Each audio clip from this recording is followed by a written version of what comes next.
Well, hello. Today's the 1984 classic, The Terminator. 1984 Los Angeles, and two naked men appear from thin air. One is a cyborg sent back in time to kill the mother of the future resistance leader, to a computer out to destroy humanity. The other is a human member, Kyle Reese, of the resistance, to save the woman.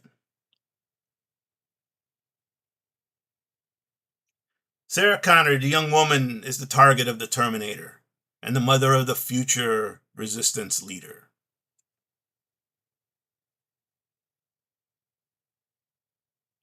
At a nightclub, she is rescued by Kyle Reese from the Terminator.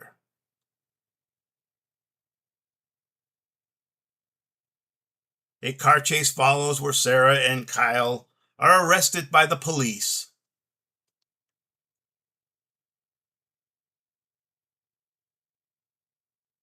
The Terminator attacks the police station, killing many police officers. Sarah and Kyle manage to escape. The Terminator, though, finds Sarah by impersonating her mother.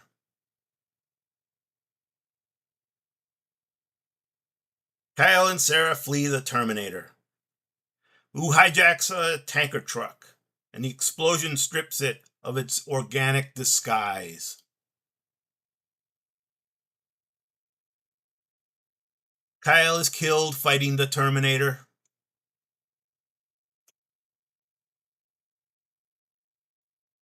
Sarah manages to defeat the Terminator.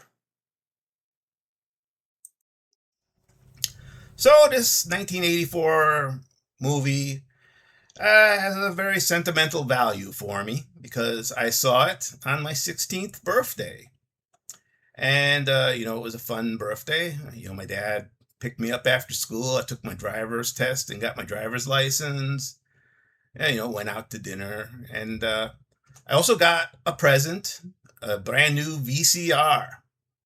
And of course, to test it out, I had to go rent a movie. And the movie I chose, of course, was The Terminator, because I heard a lot of good stuff from my friends. And definitely it was really an incredible movie.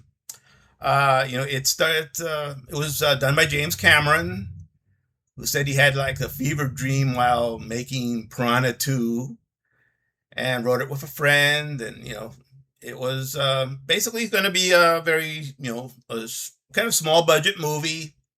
There wasn't a lot of high expectations for it.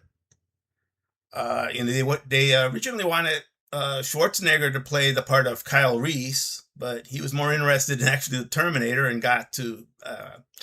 And of course, the studio wanted a real big name for the Terminator, and they were trying to, get Sylvester Stallone or Mel Gibson for it. They considered O.J. Simpson, but Cameron rejected that because they thought people wouldn't consider him a killer. Some fascinating little irony there. But Schwarzenegger, had a talk with the producer and got, managed to convince him to get cast in the part, which was, a really great move. Schwarzenegger kind of thought this was going to be a shit movie, he even admitted that. But he figured, well, it was a change of pace from his sword and sorcery Conan movies, and he also thought it was going to be so low, low key that if it was bad, it wouldn't hurt his career. Of course, this is a movie that definitely made his career. And without the Terminator, I don't think he could have been the big budget A-list actor that he was in the 80s and 90s. And it also, of course, made James Cameron career. Went on to do a lot of big, huge budget ones that were big successes. And there was like the 6.4 million budget, it made over 78 million. It was just unexpected, huge success. And of course, Harlan Ellison apparently thought that the idea was ripped off from his TV episode of the Outer Limits called Soldier and sued, and they kind of settled, or he got an undisclosed money, and future prints of the movie, he would credit him as an inspiration for the story. Cameron didn't like that, but decided, he was told, well, you know, he would be responsible for any expenses or that for the lawsuit. Decided to just, let it be, and but he never did like that and agreed with it. And to be honest, I don't really see much. I think it's not much of a, you know, his lawsuit had any valid reason.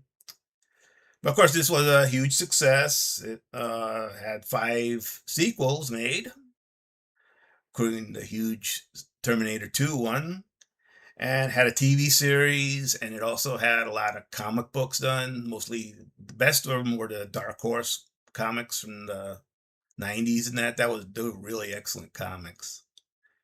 And I would definitely recommend checking those out. So, it was a fun movie. I think, yeah, if you're one of those few people who somehow miss seeing it, you should go out and see it because it's really awesome.